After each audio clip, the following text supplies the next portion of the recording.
అదే RTV app వార్తల్ని క్షణాల్లో చదివే అవకాశం ఉంటుంది. ఒక న్యూస్ పేపర్, ఒక టెలివిజన్ ఛానల్ మీ చేతుల్లో ఎప్పుడూ ఉంటాయి.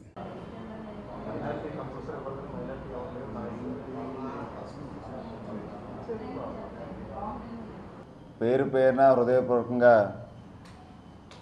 కృతజ్ఞతలు తెలుపుతా ఉన్నాం. వైసీపీకి కలేజా లేదు. రాజధాని పేరుతో టూరిజం ముసుగులో ఋషికొండ పైన 500 కోట్ల రూపాయలు ప్రజాధనంతో అత్యంత విలాసవంతమైనటువంటి టూరిజం భవనం కడతామని చెప్పి తర్వాత దాంట్లో పరిపాలనా రాజధాని పేరుతో సీఎం ట్రాన్సిట్ హాల్ట్ కోసం ఆ ఋషికొండ టూరిజం భవనాన్ని వినియోగిస్తారని చెప్పి తర్వాత సీఎం క్యాంపు కార్యాలయం ఇక్కడ పరిపాలనా రాజధాని ముసుగులో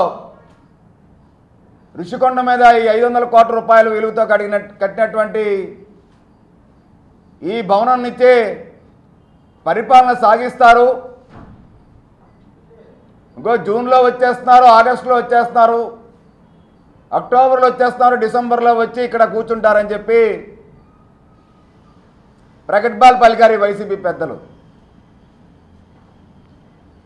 కేవలం రాజధాని పేరుతో వైసీపీలో నలుగురు పెద్దలు వందల వేల కోట్ల రూపాయలు విశాఖలో భూముల్ని దోచుకున్నారు తప్ప రాజధాని పేరుతో ఒక్క ఇటుక బెడ్డైనా సరే ఇక్కడ కట్టారా అని చెప్పి జనసేన పార్టీ అడుగుతూ ఉంది.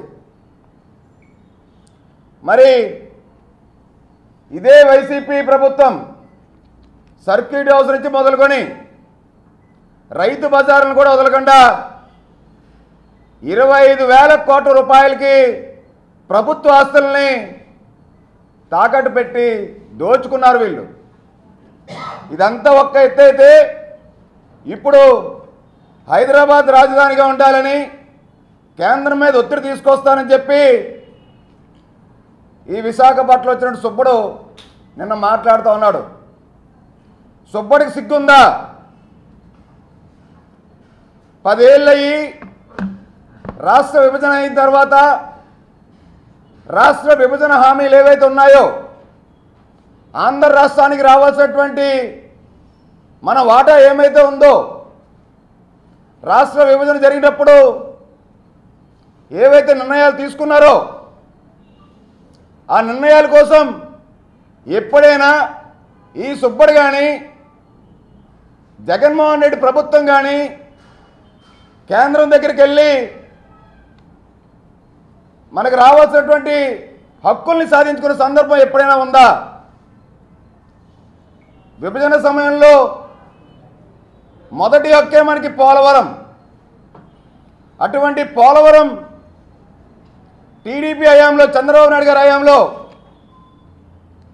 గేట్లు పెట్టారు, స్పిల్వే కట్టారు, కొంతమేరకు పనులు అయినాయి పోలవరంవి. కానీ వైసీపీ ప్రభుత్వం వచ్చిన తర్వాత అంచనాలు పెంచేశారు. కనీసం పోలవరం ఒక్క అడుగు అయినా సరే ముందరకు వేయగలిగారా? వీళ్ళు వరద వచ్చి విలీన మండలాల్ని మునిగిపోయేలా చేశారు వైసీపీ ప్రభుత్వం. అంతేకాకుండా ముంపు గ్రామాల్లో ఉన్న నిర్వాసితులకి చేయూతనిచ్చే పరిస్థితి లేదు.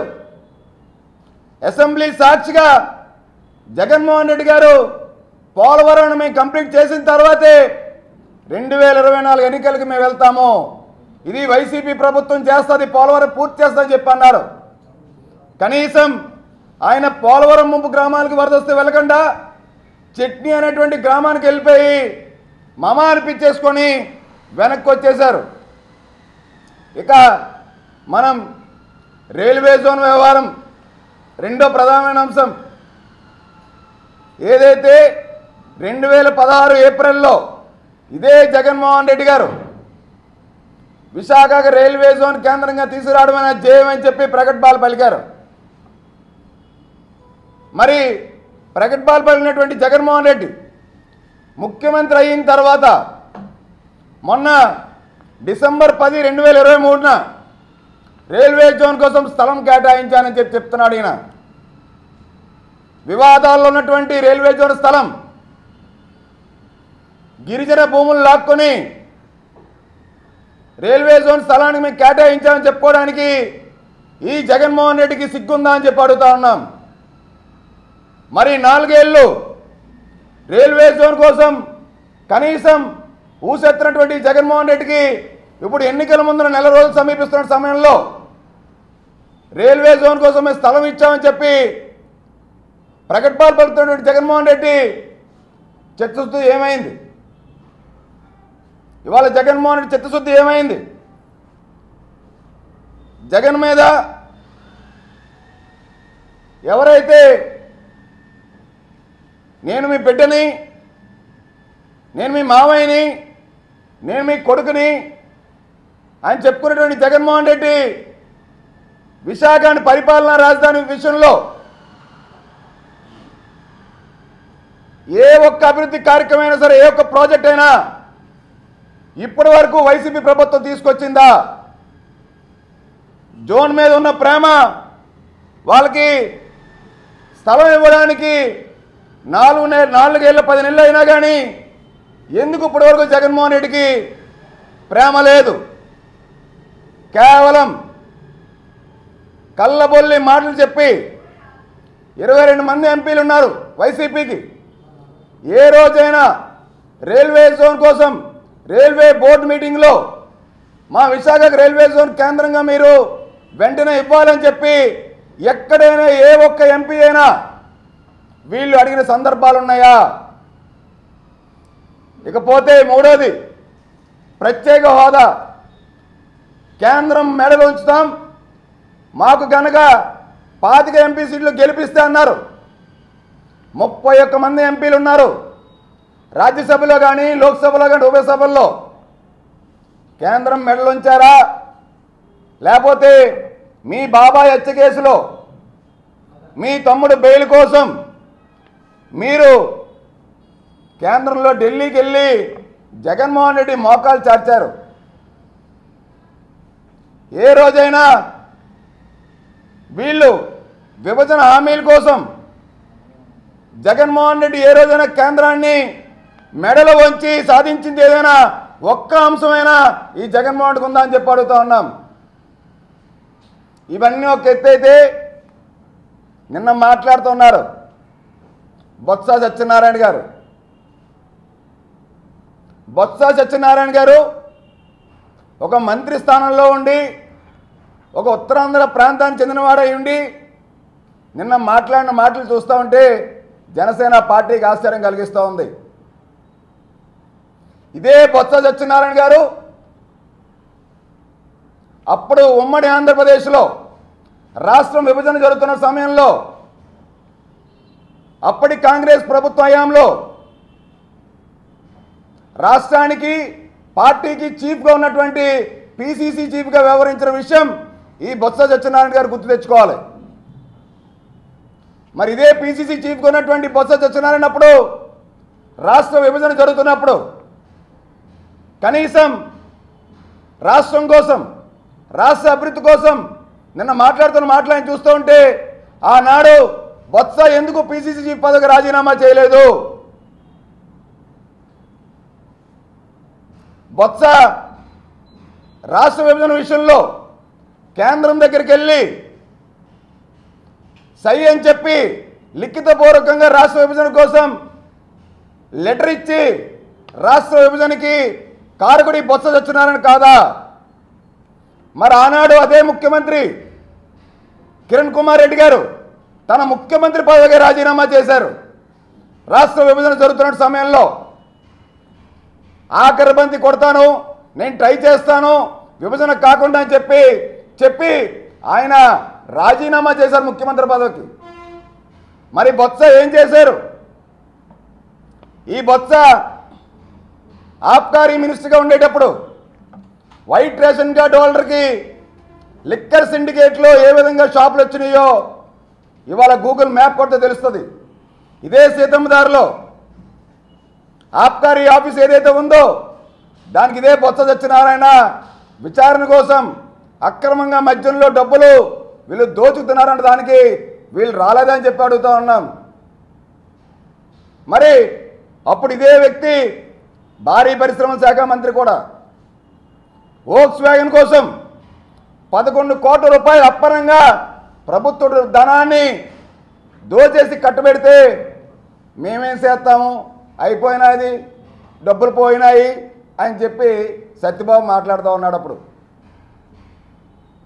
ఏది వోక్స్ వ్యాగన్, ఏది వోక్స్ వ్యాగన్ భూములు ఏమైనాయి? ఆ 11 కోట్ల రూపాయలు ఎవరి ఖజానాలోకి వెళ్ళి గురువుకు తగ్గ శిష్యుడిలాగా ఇప్పుడు గుడివాడ అమరు నిన్న ప్రెస్ మీట్ పెట్టి మాట్లాడుతున్నాడు. ఆయన విశాఖలోని పెట్టుబడి సమిట్ ఏదైతే జరిగిందో ఆంధ్ర విశ్వవిద్యాలయ గ్రౌండ్స్లో 13,11,000 కోట్ల రూపాయలు పెట్టుబడులు తీసుకొచ్చాము రాష్ట్రానికి అని చెప్పి నిన్న సాక్షాత్తు ఆయన తీరా ఆయన సీట్ ఇవ్వలేదు కాబట్టి 500 కోట్ల రూపాయల పైగా అమర్ దోచుకున్నాడు కాబట్టి మూడో లిస్టులో కూడా అమర్ సీట్ ఇవ్వలేదు కాబట్టి ఇవాళ పెట్టుబడులన్నీ కూడా 4,170 కోట్ల రూపాయలకి ఇవాళ లెక్క నిన్న స్వయంగా గుడివాడ అమర్ ప్రకటించాడు. అంటే వీళ్ళకి రాష్ట్రం గురించి కానీ ఈ రాష్ట్రంలో పెట్టుబడుల గురించి కానీ లేదనంటే వీళ్ళు ఉపాధి అవకాశాలు కల్పించడంలో కానీ విభజన హామీల్లో సాధించడం కానీ ఎక్కడైనా వీళ్ళు సఫలీకృతం అయ్యారా? 3 ముక్కలాట ఆడుకునేటువంటి జగన్మోహన్ రెడ్డి ఇప్పుడు మళ్ళీ రాజధాని హైదరాబాద్ ఉండాలి, కొనసాగాలని చెప్పి నిన్న వాళ్ళ సుబ్బడితో మాట్లాడిస్తారా? అంటే ఇప్పుడు మీరు 4 స్తంభాలు ఆట ఆడటం మొదలు పెడతారా? ఎన్నికలు 4 రోజులు సమీపిస్తుంది, పరిపాలనా రాజధాని అన్నారు. ఇక్కడ ఇదే విశాఖలో కేంద్రంగా ఉత్తరాంధ్ర సమీక్ష సమావేశం పెడతాను, ఉత్తరాంధ్రను ప్రత్యేకంగా అభివృద్ధి చేస్తాను, పరిపాలనా రాజధాని చేసిన తర్వాతే మళ్ళీ ఇక్కడ ప్రజల్ని ఓటు అడగడానికి వస్తానని చెప్పి జగన్మోహన్ రెడ్డి మాట్లాడిన మాట వాస్తవం కాదా అని చెప్పి జనసేన పార్టీ అడుగుతూ ఉంది. ఇవాళ మీరు ఎవరిని మభ్య పెడతా ఉన్నారు?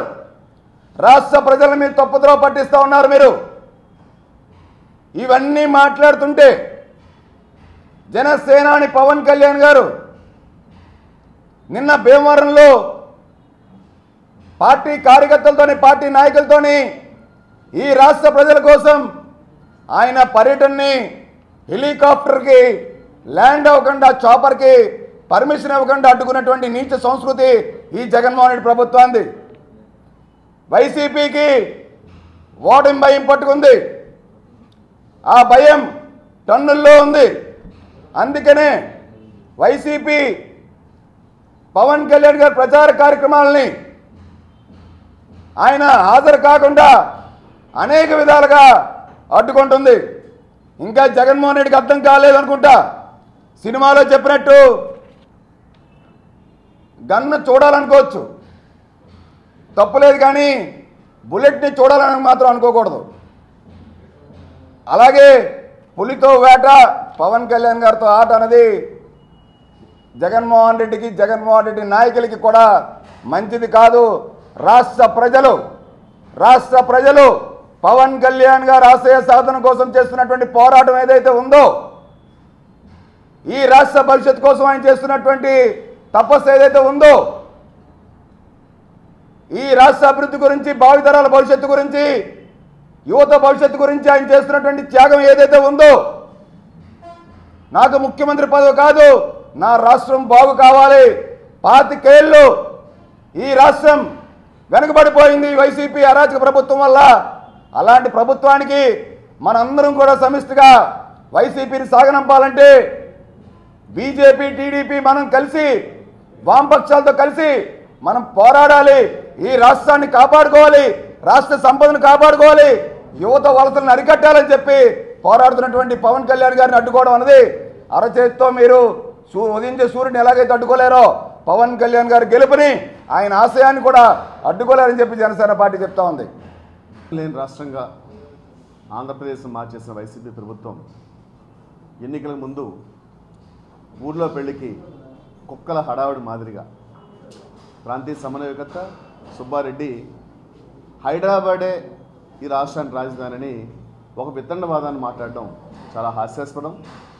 మరి వారి పార్టీ సీనియర్ నాయకుడు బొత్స సత్యనారాయణ గారు కూడా నేను దాన్ని ఖండిస్తున్నాను. సుబ్బారెడ్డి గారి వ్యాఖ్యలు అంటే వైసీపీ నాయకుల మానసిక స్థితి కానీ వైసీపీ నాయకుల పరిణితి కానీ ప్రజల పట్ల వారికి ఉన్న ఆలోచన దృక్పథాన్ని కానీ వారి వ్యాఖ్యలు విరుద్ధమైన వ్యాఖ్యలు తెలియజేయడాన్ని జనసేన పార్టీ తప్పుపడుతుంది.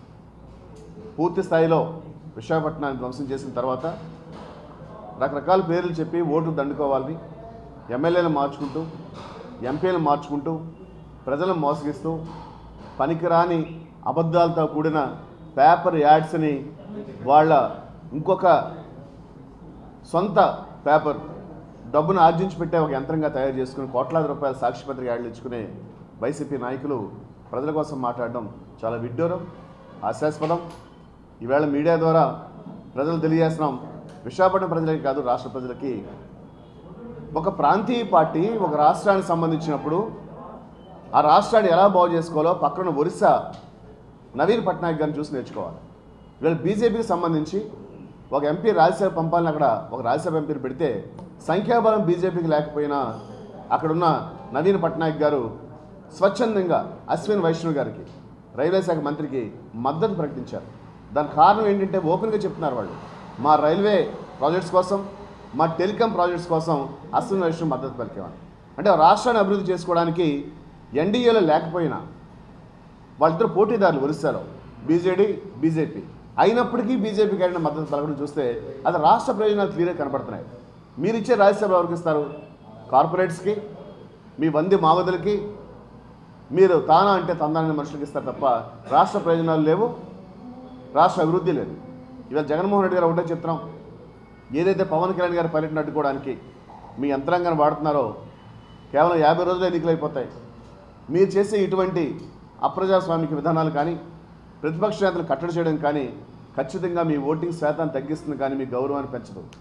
మీ ఆడుదాం ఆంధ్ర అనే ఒక పనికిమాలిన ఎందుకు కొరగాని కోట్లాది రూపాయలు ప్రజాధనాన్ని దుర్వినియోగం చేసిన ఒక క్రీడా సంబరం మీరు అన్నారు, కానీ ఒక క్రీడా సర్కస్గా చేసి దానికి కూడా మీరే వచ్చి పోతిన మలయపాలెం స్టేడియంలో మీరే వచ్చి ప్రతి సచివాలయానికి 3 బస్సులు 5 బస్సులు పంపి స్నాక్స్ పంపి బిర్యానీలు పంపి డ్వాక్రా మహిళలు రమ్మనమని. ఆడుదాం ఆంధ్రాకి డ్వాక్రా మహిళల సంబంధం ఏంటండి? బస్సులు పంపడం ఏంటి, స్నాక్స్ పంపడం ఏంటి?